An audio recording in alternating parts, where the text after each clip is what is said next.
Hi everyone, my name is Dana. Welcome back to my YouTube channel. Today I'm going to be talking about epilepsy in dogs and hopefully give you some validating information because Buddy, he has idiopathic epilepsy and I would like to talk about that, my personal experience. I would like to talk about what causes epilepsy in dogs, things you can do to help prevent it outside of medication, and then the pros and cons of medication. Plus, I'm also going to be referencing the Whole Dog Journal. This is their November 2018, volume 21, number 11 issue. And it's basically talking about the search for the cause of seizures. Obviously, this is a little bit outdated. However, I do think that this can still be educational and potentially informative. I do want to also disclaim that I'm not a veterinarian, so anything I do say, it can help you make an educated decision and it can help you learn more about seizures, but I don't replace veterinarian help. So if your dog is having seizures, make sure you let the vet know. Make sure you and the vet are on the same page, because me and the vet are on the same page and we're working together while also doing what we feel best is for Buddy. So if you find this video at all helpful, or if this is something at all that you are dealing with, are interested in learning more about, or something that you are concerned about, this is the video for you.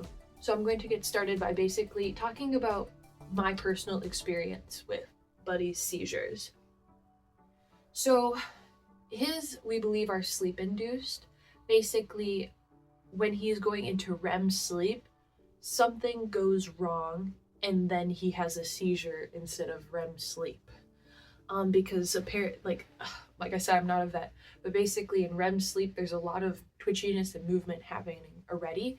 With Gunner, I thought he was having a seizure at first when he'd REM sleep because he was so active and there's so much eye movement happening that it looked like a seizure. Now, after witnessing seizures, I can tell that they are two very different things. But yes, we believe that that's what causes it. And in a way, it's kind of relieving because I don't have to worry so much about, okay, will this trigger a seizure? Will this trigger a seizure?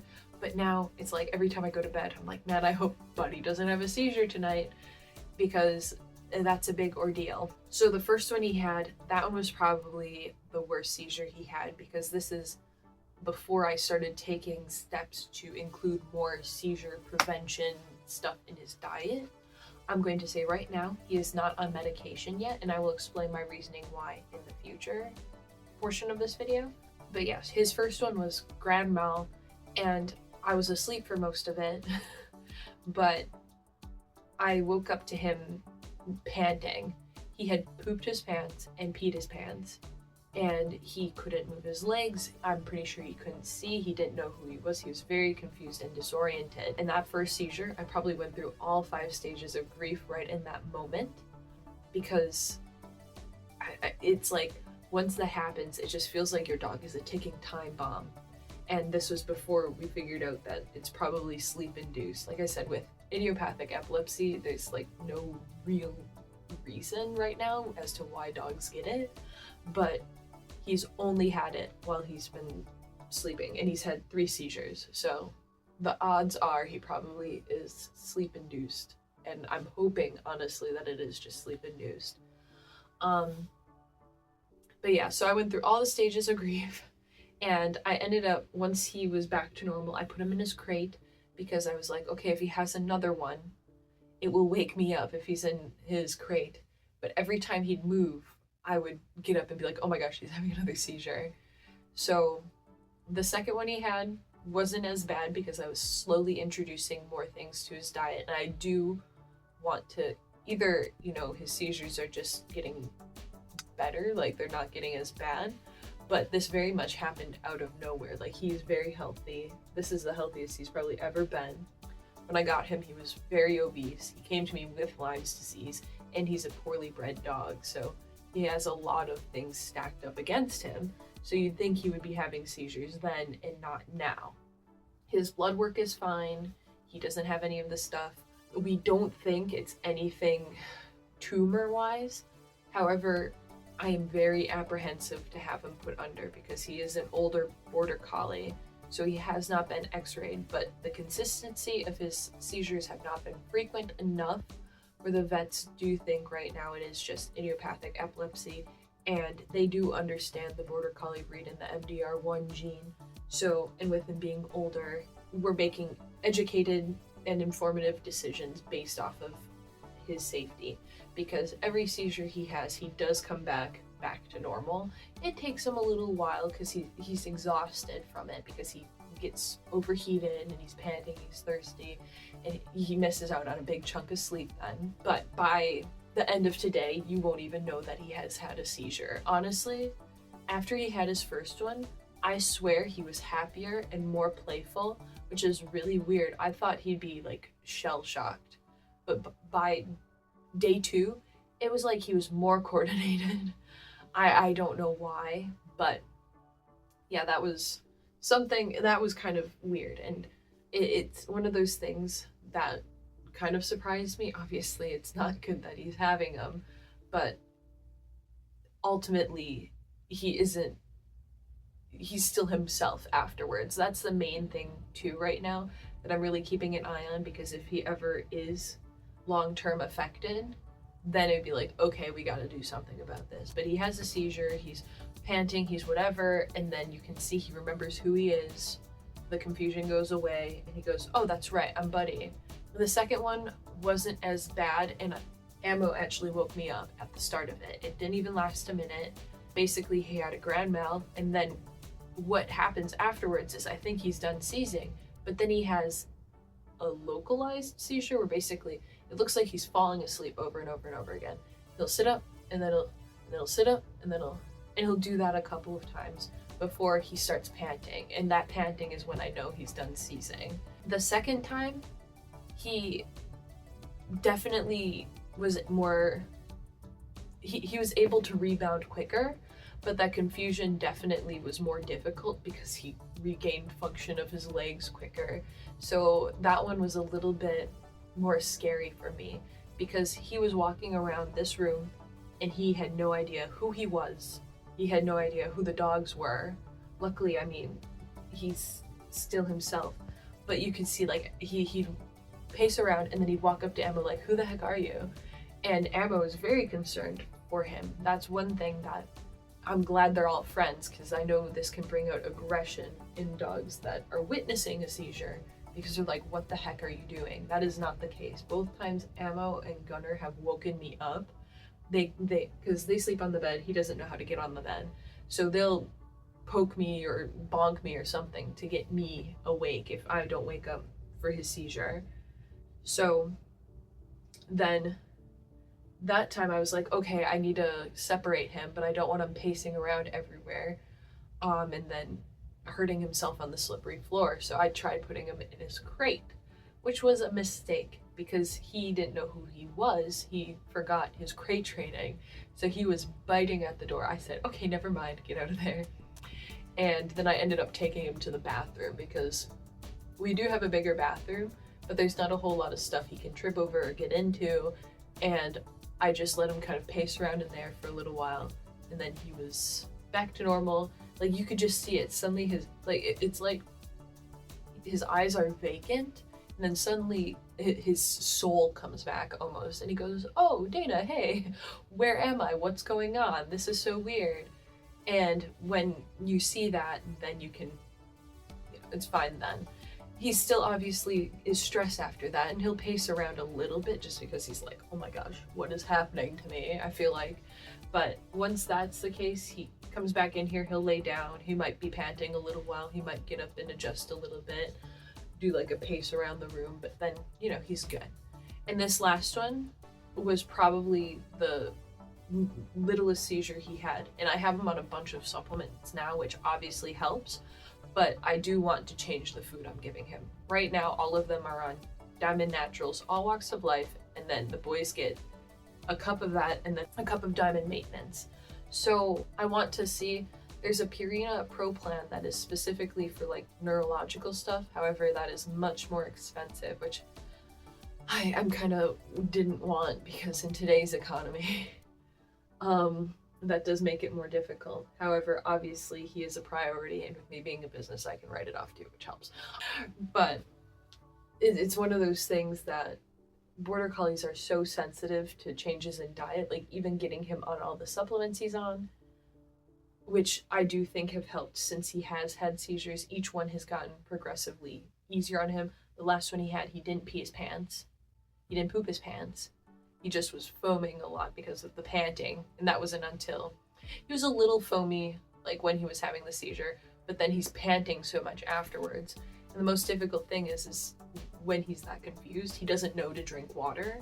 So what I just try to do is I soak all of his feet in water and then kind of put water all over his face to help him cool off too. But then once he remembers who he is, then he can drink water. But that's my biggest worry.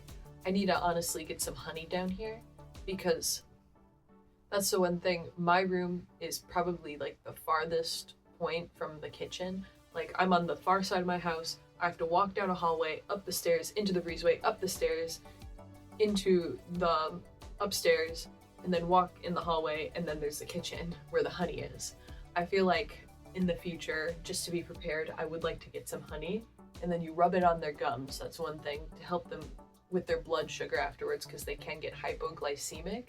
So I think I'll do that. I'll bring some honey down here just in case.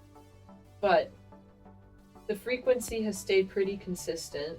Like he doesn't have it more than once a month, and it's typically like a few months in between. So due to that, I talked to the vet, and they kind of said, okay, well, if we put him on anticonvulsant medication at this point, he's not having it consistently enough where we probably won't even see that much of a decrease. And then also they said that they told me about the side effects. So basically, if he is having a seizure once a week, twice a month, then that's where I'd start looking into anticonvulsants. But we are not to that point yet, and I'd rather supplement his food in other ways before I put him on medication. And that's another thing I'll talk about in a little bit. So now I'll talk about some reasons, some things that could cause a seizure. Poor breeding. If you put two dogs together and one of them has seizures, there's a likelihood that the puppies will also have seizures at some point. There's some things you can test for, there's some things you can't test for. Also, the breed of dog. There are some breeds of dogs that are just more prone to seizures than others. Border Collies are one of those breeds. German Shepherds are another, Golden Retrievers, Australian Shepherds, Boston Terriers are a few others that are more prone to seizures than other types of dogs. Brain disorders like tumors, strokes, or infections can also cause seizures, or a brain injury. Metabolic disorders like low blood sugar, liver disorders, kidney disorders, or an electrolyte imbalance can also cause seizures. Toxins like a poisoning, lead poisoning, or having too much chocolate, or certain medications can cause seizures. Infections like heartworm, distemper, rabies, those can cause seizures. And then other causes of seizures are heat stroke, anemia, diabetes, genetic disorders. Some of those can cause seizures. So like I said, Buddy came to me with pretty, it's honestly, I shouldn't have been as surprised as I was when he had a seizure, because he came to me obese. He came to me with Lyme's disease, and who knows how long he had it. That can cause issues in the brain. And I do think he definitely is brain damaged because of the Lyme's disease, because people who knew Buddy before I rescued him and before his owner passed away, they said he would fetch, and they said he was so sassy.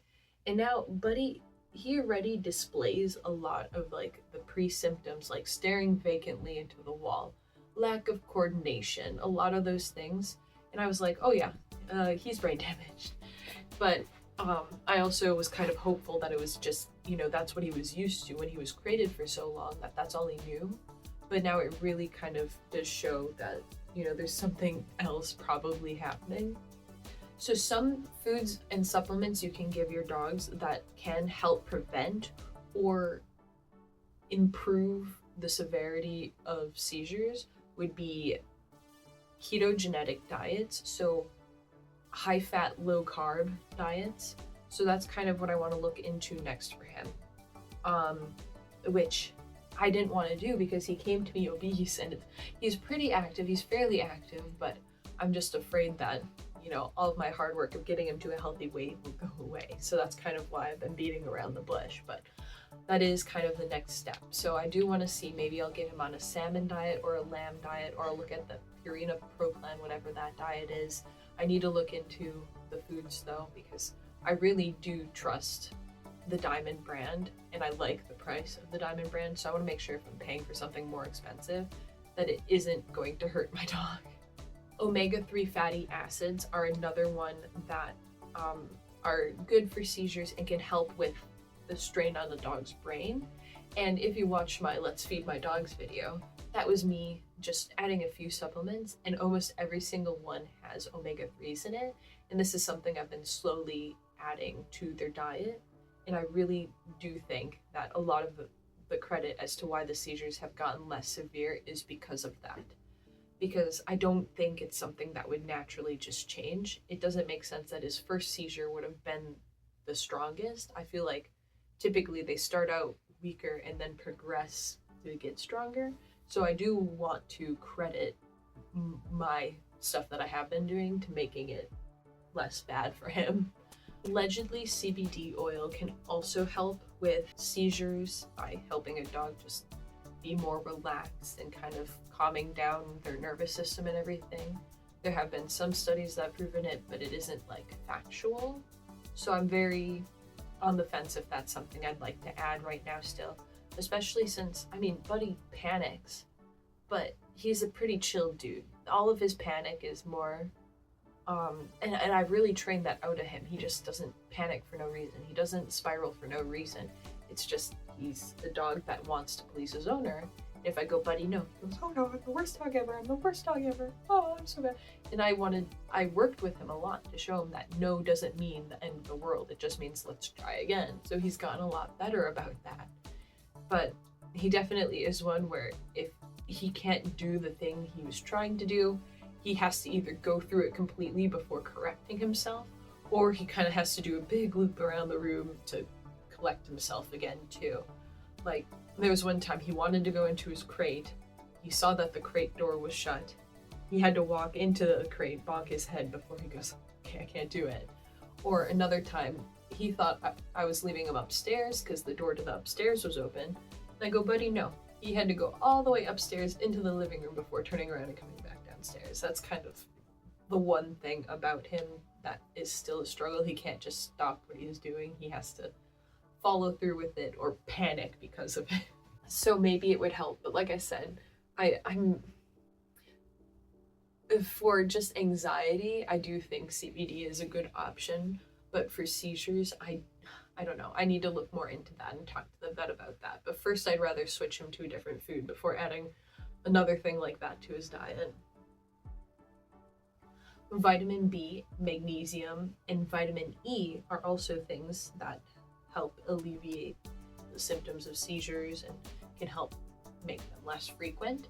And then milk thistle, which if you watch my Let's Feed My Dogs video, Chew and Heal, I've been giving them milk thistle. And that's one of those things that also make it easier. So I really do think that's also been helping him. I really do. Even with seizure medication, I'll talk about this more when we get to that point. But the goal for the vet is to reduce them by like 50%. They will not typically get rid of seizures completely, but they'll reduce the severity, they'll reduce the frequency, and I mean, what I've been doing, I feel like it has been reducing the severity. I really do feel like it, so that's good. Valerian root and chamomile and skullcap are a few others that I don't give my dogs right now, but could be helping out with seizures in the future too.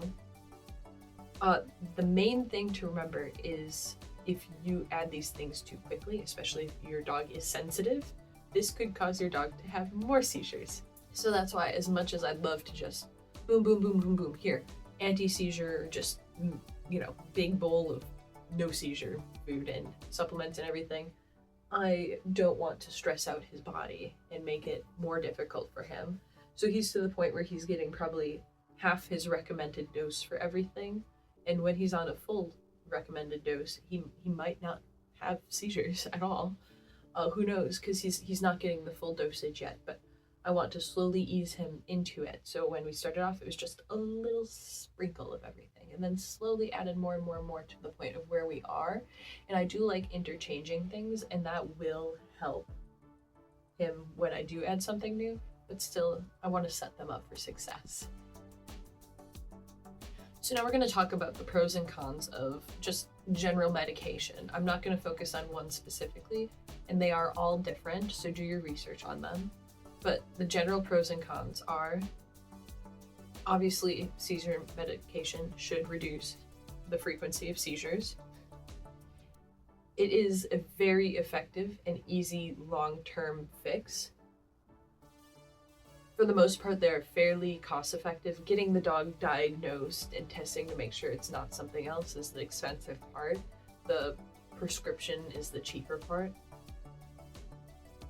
It could also potentially help manage other disorders too in the process. So those are some pros of anticonvulsant, anti-seizure medication in dogs. The cons are the side effects. Lethargy, sedation, lack of coordination, more thirst, more hunger, more urination. Like, there's a lot of, especially when you first put them on that medication, there's a lot of just side effects, plus not even the severe side effects, which can cause liver damage and liver failure. And that is the main reason why I don't want to put him on the anticonvulsants, because he is not having seizures enough, in my opinion, to where I want to compromise his liver. Yes, it sucks that he's having seizures, but yes, I am doing other less invasive things to hopefully help him out. That medication, to me, is kind of a last resort. There are some that are more effective, but you have to give them more frequently throughout the day, and then if you don't, it can really mess them up and cause them to have more seizures, because the withdrawal of the medication or the lack of the schedule can cause it to be even worse. And I can't guarantee, you know, until I have a dogmobile where he could come with me, that I could frequently give him the medication when he needs it. So that's another thing too. And also, like I said before, typically the anticonvulsants don't completely eliminate seizures. The goal is to reduce the consistency of seizures and reduce the severity. So if they're having them less frequently by 50%, that's still a win, but they're still having seizures, which is a very scary experience, obviously. So now I'm going to step into the whole dog journal and just get to the seizure part. So search for the cause of seizures. So I'm just going to read this like I said. Let's see who this is written by. Oh, this is written by Catherine Ashe, DVM. Search for the cause of seizures. Significant clues include the age of onset, the dog's breed, and their response to treatment. There are few things as frightening as watching your dog have a seizure, yet seizure disorders are surprisingly common in canines. The seizure is defined by uncontrolled electrical activity in the brain. Seizures can run the gamut from very minor focal seizures, twitching of the face or the leg, to a major convulsion in which the dog loses consciousness, may vocalize loudly, has uncontrolled muscle movement, and loses bowel and or bladder control. So, like I said, Buddy has the focal seizure and the grand mal. It starts off with a grand mal, and then once he's coming down from the seizure, it turns to just that, the repetitive movement of him putting his head up and down, over and over and over again. So a seizure is comprised of 3 phases. The pre-ictal phase can begin as much as 24 hours before the seizure and is not always obvious. Your dog may act strange during this period, but this is usually only recognized in retrospect. The second phase is ictus, and third is post-ictal. when your dog is recovering from the seizure. Ictus is when the dog is seizing. It can be stressful and disturbing to witness, and it varies significantly between dogs. The post-ictal stage can include a deep sleep that lasts several hours to an entire day, confusion and abnormal behavior, including ravenous hunger, complete anorexia, dilated pupils, and in some cases, blindness that will resolve. He also gets the blindness for a little while. Your dog may be disoriented for a short time, but this period is otherwise not dangerous. In the past, seizures have been categorized as grand mal, which in French means great sickness, and petit mal, which is small sickness. These terms are no longer used to describe seizure activity, as they are considered too vague. So grand mal, I still hear people call it, I still call it that because it's, that's big seizure, but I have never heard someone say petit mal. Seizures can also be described as generalized focal or psychomotor. In a tonic-clonic seizure, the first very short phase is the tonic. The dog will suddenly stiffen and collapse if standing. Next is the clonic phase, in which muscles contract and relax rapidly. This is the type of seizure with most people are familiar. It's caused convulsion and represents the most common generalized seizure type in dogs. The tonic seizure is usually brief, less than a minute. It involves a sudden stiffening of the muscle. This is a less common manifestation of a seizure disorder. A clonic seizure is a rhythmic muscle jerking. So he goes from tonic-clonic to just clonic, I'd say. And generally starts in one area of the body. It is very rare. It is often associated with canine distemper, which he's vaccinated for. He does not have canine distemper. We do blood tests, he doesn't have that. Both a tonic seizure and a clonic seizure can be generalized or focal. Psychomotor seizures often manifest as unusual behaviors such as fly biting at the air or staring into space and not responding to cues. Sometimes they are called absent spells, as the pet seems unaware and unresponsive to his surroundings. Seizures can last from seconds to hours. When a seizure doesn't stop after a few minutes, it is called status epileptics. In this scenario, the body temperature will start to go up, and due to the repeated muscle contraction and heat stroke can be a result.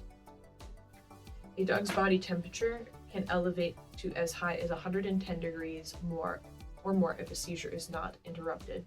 Prolonged hypoxia, which is low oxygen to the brain due to seizures, can also cause damage. Status epilepticus is always an emergency. So, causes and diagnostics. Dogs less than 6 months of age. If a dog this age suddenly has an onset seizure, it's usually a congenital problem. Infection with parasites such as Neospora, infection with a virus such as canine distemper or rabies, or toxin exposure. Epilepsy at this age is extremely rare. The first step of evaluation is, as always, a thorough history. Puppies are prone to ingesting toxins such as rat baits and gum and that's sweetened with xylitol. As a result, if your puppy presents seizures, your veterinarian will recommend a thorough diagnostic workup. This will be a complete blood count and chemistry panel, urinalysis, and fecal examination. Blood work will evaluate for metabolic cause of seizures such as liver failure, electrolyte abnormalities, and low blood sugar. A urinalysis will help determine how the kidneys are functioning, as well as look for evidence of any inflammation or infection within the urinary tract. Your vet may also recommend a specific blood test to rule out parasites such as Neospora, Cananium, and Toxoplasma gondii. If any vets are watching this, I'm so sorry, I can't pronounce words. If these tests do not reveal a cause, your vet will refer you to a specialist for cerebrospinal tap and imaging of brain, such as an MRI or CT scan, because epilepsy is very rare in dogs of this age, and it is important to find what causes the seizures. Without definitive diagnosis, the underlying condition is likely to worsen, as are the seizures. If further testing is not financially possible, your veterinarian will start empirical treatment based on the suspected underlying cause. This may or may not be effective. So then for dogs aged 6 months to 5 years, epilepsy becomes the most likely diagnosis in this age, when other causes are excluded. Epilepsy is not a disease per se, it is a description of seizure activity which no underlying cause can be found. A diagnosis for epilepsy cannot be made definitively until every other cause of seizures is ruled out. The tests needed to rule out the underlying cause can be expensive, however, so this diagnosis is often made based on breed. Clinical signs and response to treatment. Beagles, Schnauzers, Collies, Cocker Spaniels, and Basset Hounds are predisposed to epilepsy. Your veterinarian will recommend the same set of diagnostic tests for puppies and likely add a blood pressure measurement, thyroid levels, and x-rays of the chest and abdomen. If these are normal, the next steps are imaging of the brain as outlined above. In most cases, owners do not opt for the advanced testing and instead treat with the suspected epilepsy and anti-epileptic drugs. So then for dogs older than 5 years. In dogs older than 5 years, the most common cause of seizures is a brain tumor. These are generally benign tumors such as meningiomas. Seizures can result from the tumor pressing on nearby structures as well as from swelling around the tumor. The same diagnostic algorithm followed as above. And again, many owners opt to merely treat the seizures without an in-depth exploration of the cause. While brain tumors are generally benign and can be removed via surgery, they are invasive and carry a guarded prognosis for recovery. The cause of seizures are vast and varied. They can be broadly divided into extracranial, outside of the brain, intracranial, inside the brain. Extracranial diseases include metabolic disease, such as liver failure, toxin ingestion like xylitol or bromelain, rat poison, insulinoma, a tumor of the pancreas causing low blood sugar, infectious diseases like rabies and canine distemper, parasitic infection, and electrolyte derangements. Intracranial causes are almost as varied and include cancer, inflammatory conditions such as necrotizing encephalomyelitis, previous head trauma leading to scar tissue formation within the brain, and vascular abnormalities like blood clots. So then, treatment. The first step of treatment may be nothing at all. If seizures are short and not frequent, treatment may not be necessary. While they are difficult to witness, if the seizures are brief, under 5 minutes, and self-limiting, they are not dangerous to your dog. In this case, your veterinarian might not prescribe medication but simply have you keep a seizure journal. This involves writing down when the seizures happen, what could have precipitated them, stress, anxiety, sleep, how long it lasted, how long it takes your pet to recover. Veterinarian will use this log to help dictate when to start treatment and what treatment to start. In 2016, the American College of Veterinary Internal Medicine released a consensus statement regarding when to start AED therapy. In general, if the seizures are mild and infrequent, therapy is not recommended. Even if they are severe and frequent, or the dog has had If they are severe and frequent, or the dog has had a history of previous head trauma, or there is an obvious lesion on a CT/MRI, such as a brain tumor, AEDs should be started.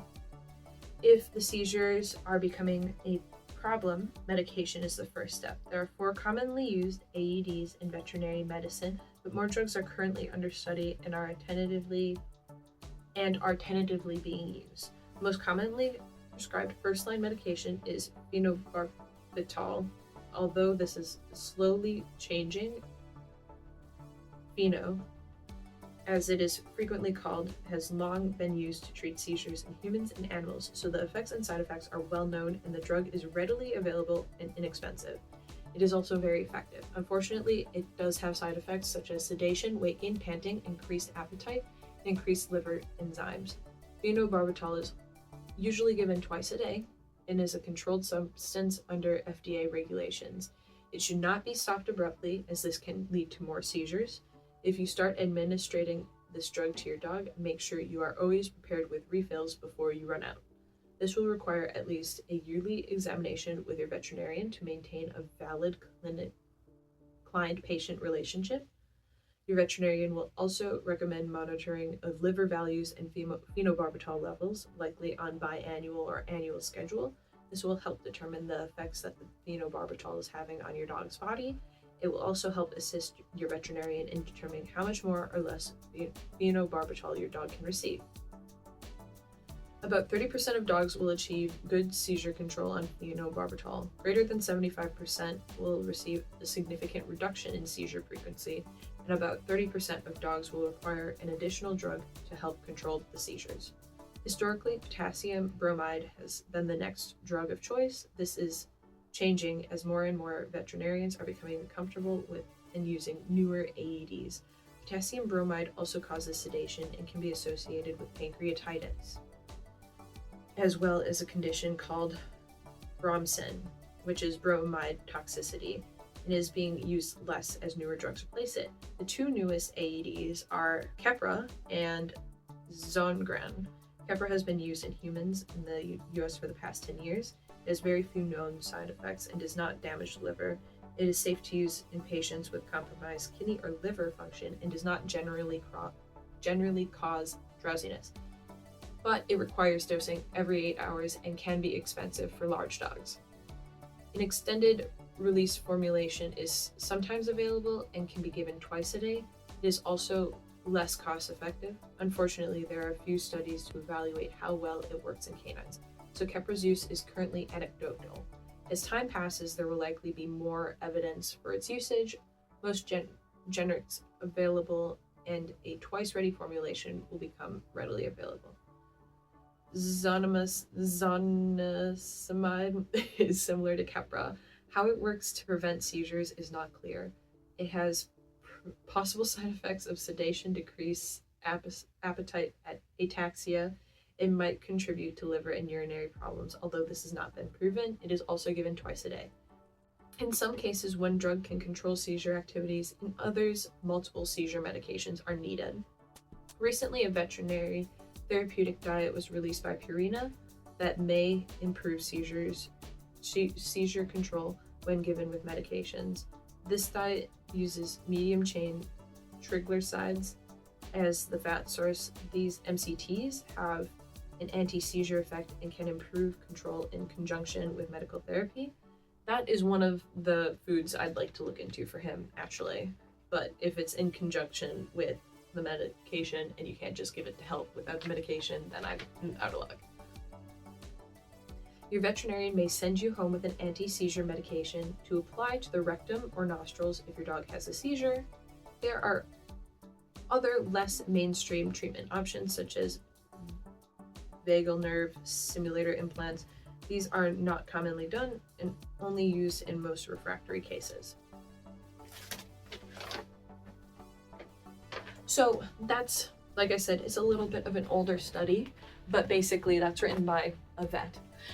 So they do know what they're talking about. Obviously, I'm sure that seizure medication, the research has improved since 2018.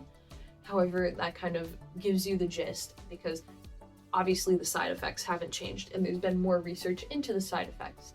So because of that, that's my reasoning. It even says in there, unless the dogs are having seizures for longer than 5 minutes and very, very frequently, vets typically err on the side of, okay, well, let's do other things to help the dog and avoid medication. And that's where we are at with Mr. Buddy.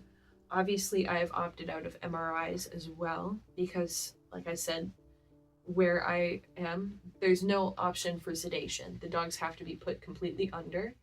And I am very worried that that would be very detrimental to his well-being. And the vets agree with me too. They really think, with him being poorly bred, with everything he had going on, it was just a matter of time, especially with the Lyme's disease, that he was just going to start having epilepsy. And I agree with them. So that is where we are at. Obviously, it is a very distressing thing. Like I said, the first one was very traumatizing for me. It's like, there are a few things that make me feel as out of control in a situation as a seizure. There's nothing I can do to help. And it's just a lose-lose situation for everyone. Poor Buddy has to go through that. My other two, they have to deal with that, and they don't understand what's going on. And that breaks my heart just as much as what Buddy's going through, especially, like I said, poor Ammo. She's the one who wakes me up every time, and she's right by my side. And when Buddy's confused like that, he's very, like, he will run right up to a dog. And with him not being Buddy, I don't want to risk him injuring my dogs. But Ammo doesn't understand that because it's Buddy. She's like, why are you acting like that, dude? Like, we're friends. And it, obviously this is me humanizing them for you guys to better understand since you aren't there. But I am, and this is kind of the conversation that I'm seeing her try to give him, but he doesn't know what the heck is going on. So that's very, that is probably the most distressing thing for me, is just keeping these two where they are and trying to help Buddy. And I'm stressed out, so Emma also wants to be by me because she can feel that something's wrong with me. And Gunner wants to be by me because he can feel that something's wrong with me.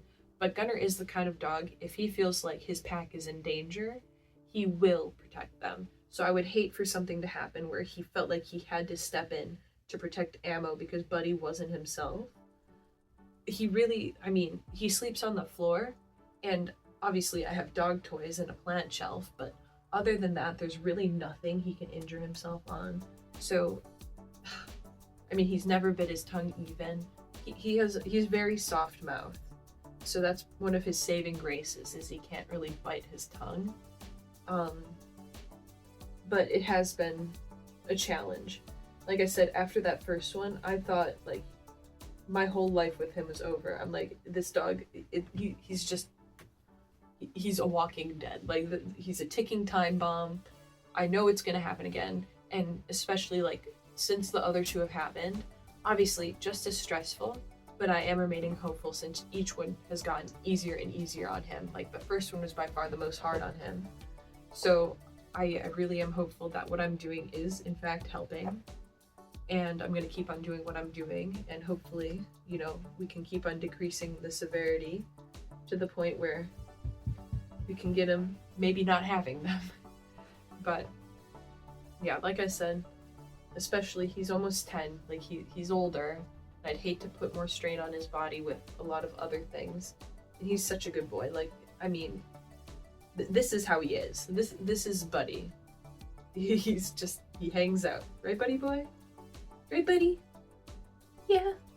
And you see that delayed response, that's how he always has been. He gets very dazed, very zoned out. So I really almost think that he's always in the pre-ictal stage. And I don't know, but I don't know. We'll see. He's just constantly yo-yoing a seizure, I feel like. And that is how he always has been since I got him. So I know it's not me, and I don't blame his owner either. His owner was in and out of the hospital. But I do blame his previous vet, because his previous vet told his owner, oh no, he doesn't have to be put on Lyme disease medication. He doesn't need flea and tick prevention. And also his previous vet did way too low of dosage for all his other vaccinations he did get. He was getting ones for dogs that were 25 pounds, and he came to me around 100 pounds. So I take him to the vet. I go, I know, like, his everything says he's up to date, but can you talk to his previous vet and, like, let's just take a look at him? Sure enough, he's missing out on all these things that he needed, and shock, he has Lyme's disease. He came to me with a tick in his ear. Who knows how long that tick was in his ear? So, yeah. But yeah, so hopefully, I don't know, hopefully this video is a little bit validating and a little bit comforting in a way. Obviously they are stressful, obviously they are scary, but, like, typically a seizure is not the end of the world. It is not great to be woken up to in the middle of the night. Oh my gosh. And then, since it is so stressful, like, it takes me a couple hours to get to the point where I can fall asleep. So the last seizure he had, I think I went to bed around midnight. I woke up around 1:30ish because he was seizing, and it was past 3 o'clock when I was finally like, okay, I'm ready to try sleeping again. And then I had work in the morning. And obviously that's inconvenient, but in a way it's nice because as long as he keeps on having them at nighttime, I know I'll be there and I'll know that he's having a seizure and I can log it. Whereas if I'm gone, there's only so much I can do. However, it also stresses me out because I'm always afraid, you know, like, what if I am gone and I need someone to watch my dogs? and then he starts seizing when I'm not there. That kind of, because I don't know if people will know how to handle it properly, and what if they try, stopping him from biting his tongue and then he bites them while he's seizing or something. Because the worst thing you can do is panic. I mean, like I said, it's stressful, but the entire time it was very, like, I tried my best to stay calm, but it was more like I was grieving him while he was still here, and I was like mourning my healthy dog that I thought I had. So, yeah, that's kind of the main thing with him that happened. But like I said, don't panic. Panicking will literally change nothing. It'll only make the experience more stressful on everyone than what it already is. So yes, it is scary. Yes, it sucks. It sucks so much. But do what you can to, just be there for your dog. Help him out. Like I said, it's gonna suck when your dog comes out of the seizure. And if they are very confused and disoriented, they won't know who you are. You can say their name, buddy, buddy, but he won't react to it. He doesn't know who he is at that point. He'll pace around like he's never been in the place before. Obviously, each dog has seizures differently, so your dog may not have that. Obviously, always be wary, because some dogs can come out of a seizure aggressive, like they flip out and take it out and whoever. And be wary of your other dogs, because if they don't get it, they can go after your dog that's seizing to get them to just stop it, like calm down, even though that's not what's actually happening. Anything that happens during a seizure between dogs is not aggression. It is so confusing for other dogs onlooking, and it is so confusing for the dog that's having a seizure. What happens, in the next 30 minutes, I really would take as a grain of salt, and do your best to just, okay, this is how it is. Do your best to keep the dogs separate if that's a worry. Have a trained command for them to go lay down where they can't leave that spot until you tell them to. So that way you don't have to leave the room while your dog is seizing, so you can make sure you're documenting everything you can. If you can record it, do that, so that way the vet has an accurate representation. Each time Buddy has had a seizure, I haven't been able to record it, but I've been able to time them, like by 1, 2, 3. And that is because I wake up and my first thing isn't, oh, let me go get my phone and pull up a recording. It's, oh my gosh, Buddy's seizing. I need to keep track of how long this is going so I can tell the vet properly. And typically, Gunner is laying on top of my phone because I just leave it on the bed. I have a long charging cord. It stays on my bed. So that means I'd have to move Gunner, try to find my phone. I'm not wearing contacts. I can't see anything. And by that time, who knows what might happen. So do your best to at least be present and count how long it goes, and do your best to go, okay, well, this is what he's doing. Okay, now after the big one is done, then he does this instead. So you can at least relay to the vet that way what's going on. But if you can record it, if you have your phone ready and present, definitely do that, because it just makes the vet's life easier. You can really show them exactly what happened. But yeah, with that being said, thank you so much for watching, liking, and subscribing. I hope this video was educational. If you have anything you'd like to add about dog epilepsy, idiopathic epilepsy, any seizure-related disorders, please leave them in the comments down below. Like I said, I am not a veterinary professional. I am not good at pronouncing words, so make sure you do your own research as well.